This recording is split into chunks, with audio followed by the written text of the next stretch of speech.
রায়গঞ্জের প্রাণকেন্দ্রে নাগরিক পরিষেবার বেহাল দশা ক্ষোভে ফুঁসছেন 7 নম্বর ওয়ার্ডের বাসিন্দারা। রায়গঞ্জ শহরে নাগরিক পরিষেবা কার্যত ভেঙে পড়েছে। দীর্ঘদিন ধরে আবর্জনা স্তূপ, নোংরা পরিবেশ, ভাঙাচোরা রাস্তা এবং অপর্যাপ্ত পরিবেশ নিয়ে চরম দুর্ভোগে দিন কাটাচ্ছেন শহরের 7 নম্বর ওয়ার্ডের মিলনপাড়া এলাকার বাসিন্দারা।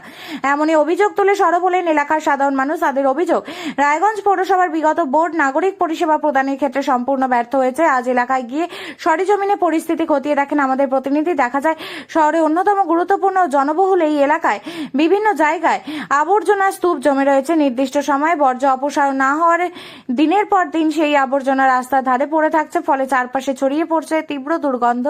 এলাকাবাসীদের অভিযোগ, দুর্গন্ধের কারণে সাধারণ মানুষেরা চলাফেরা যেমন অসুবিধার মধ্যে পড়ছে, তেমনি বাড়ছে বিভিন্ন সংক্রামক রোগের আশঙ্কাও। স্থানীয় বাসিন্দাদের দাবি, বারবার পৌরসভাকে বিষয়টি জানানো হলেও সমস্যার কোনো স্থায়ী সমাধান হয়নি। আবর্জনা পরিষ্কার করা হলেও কয়েকদিনের মধ্যে আবার আগের অবস্থায় ফিরে যায় এলাকা। ফলে নাগরিকদের মধ্যে ক্ষোভ ক্রমশ বাড়ছে। শুধু আবর্জনার সমস্যাই নয়, এলাকার রাস্তাঘাটের অবস্থা অত্যন্ত খারাপ বলে অভিযোগ। বহু রাস্তা দীর্ঘদিন ধরে সংস্কারের অভাবে বেহাল হয়ে পড়ে রয়েছে। বর্ষাকালে জল জমে চলাচল আরও দুর্বিষহ হয়ে ওঠে। সাধারণ মানুষ থেকে স্কুল কলেজের পড়ুয়া, বয়স্ক নাগরিক সকলকেই নিত্যদিন সমস্যার মুখোমুখি হতে হচ্ছে। এলাকার এক বাসিন্দা বলেন, আমরা নিয়মিত কর দিই, কিন্তু তার বিনিময়ে ন্যূনতম নাগরিক পরিষেবাও পাচ্ছি না। চারিদিকে নোংরা আবর্জনা পড়ে রয়েছে, দুর্গন্ধে বাড়িতে থাকা মুশকিল হয়ে উঠছে। বহুবার অভিযোগ জানিয়েও কোনো লাভ হয়নি। আরেক বাসিন্দার বক্তব্য, রাস্তাঘাটের অবস্থা এতটাই খারাপ যে বৃষ্টি হলেই চলাচল প্রায় অসম্ভব হয়ে পড়ে।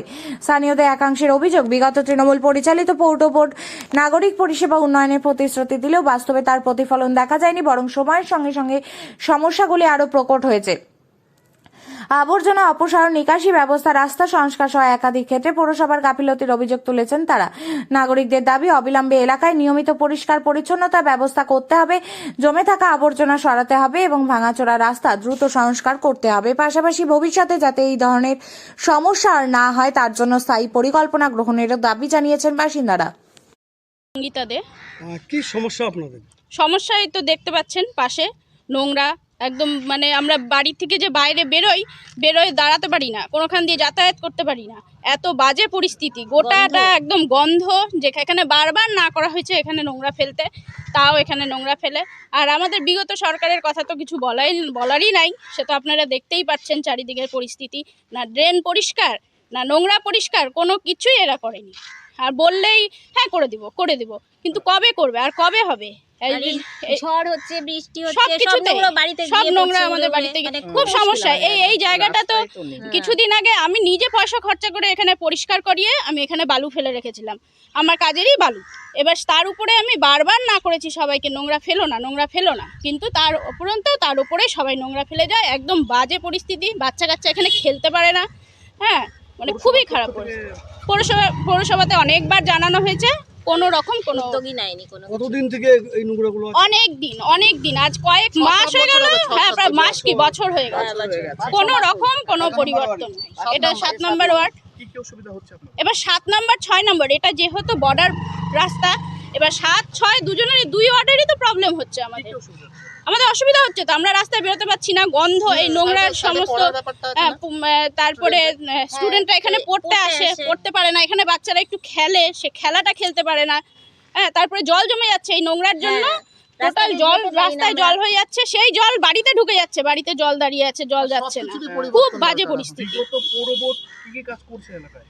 আমার তো মনে হয় না বিগত পৌর বোর্ড এলাকায় কোনো কাজ করেছে, আমার নজরে পড়ে না। আপনারা কি চাইছেন? আমরা চাইছি এগুলো সব পরিষ্কার হোক, পরিষ্কার পরিচ্ছন্ন, সবটাই তো আমরা চাইছি। আর তা যদি না হয় তাহলে কি ভাবছেন, কি করবেন? কি করব? এবার সাধারণ মানুষ নতুন সরকারকে এনেছে, আমরাই এনেছি, দেখছি এখন সরকারের কি পরিস্থিতি, বোঝা যাবে। কাজ করলে তাহলে ব্যাস। দিদি, কি নাম আপনার? রুমা জানা। এটা কত নম্বর ওয়ার্ড? 7 নম্বর ওয়ার্ড। কি প্রবলেম হচ্ছে আপনাদের? এই তো নোংরাতে আমরা স্কুল থেকে বাচ্চাকে নিয়ে যাব, বাচ্চারা একটু আসবে, খেলবে, এত দুর্গন্ধ। আর এই যে ঝড় উঠলে গোটা নোংরা উড়ে গিয়ে বাড়িতে পড়ছে, আবার ওগুলো পরিষ্কার করতে হচ্ছে। আর খুব বিভৎস একদম। আমরা রাত ধরে যন্ত্রণা ভুগছি। 6-7 বছর তো হয়ে যাচ্ছে। বিগত দিনে যারা কোঅর্ডিনেটর ছিল তাদেরকে জানিয়েছিলেন এই বিষয়ে? হ্যাঁ, জানানো হয়েছে, অনেকবার জানানো হয়েছে, কিন্তু কোনো পাইনি আমরা। হ্যাঁ, না, এখন চাচ্ছি যে নতুন সরকার আসছে, সে এখন কি করবে কিভাবে আমরা যেহেতু ওনাকে করছি, তা এখন দেখছি, সেটাই আমাদের জানানোর ছিল। কাজ তো তেমন কিছুই হয়নি, যা হয়েছে কাজ আগে তো ওগুলো যে এসেছে মানে ঠিক করে দিবে, পরিষ্কার করে দিবে, সেটাও হয়নি। মিলনপাড়ার আমাদের 7 নম্বর ওয়ার্ডে হাইড্রেন নোংরাতে এখন প্রায় মানে বসতে শুরু করে দিয়েছে, ঠিক আছে।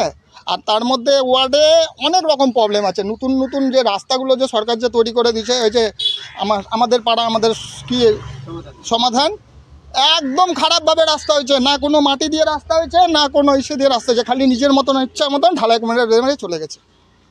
সামনে ভূমিকম্পটা হলো যে যদি যদি মনে হয় যে ফাটল ধরেও গেছে রাস্তাতে। সমস্যা তো এই রাস্তা তো আছে, এটা তো 6 নম্বর 7 নম্বর ওয়ার্ডের একটা রাস্তা, একটা মেন রাস্তা।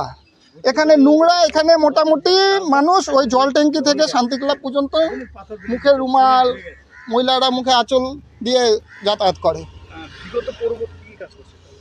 বিগত পৌরবোর্ড কী কাজ করেছে? বিগত তো পৌরবোর্ড এখন তো আপাতত লক্ষ্মীর ভাণ্ডার টান্ডার এসব চলছে। ওদিক থেকে তো এখন আমরা চাইছি সরকার পরিবর্তন হয়েছে, আমরাও এগুলা পরিবর্তন চাইছি। ওয়ার্ডের কোঅর্ডিনেটর না সেটা আমার জানা নেই।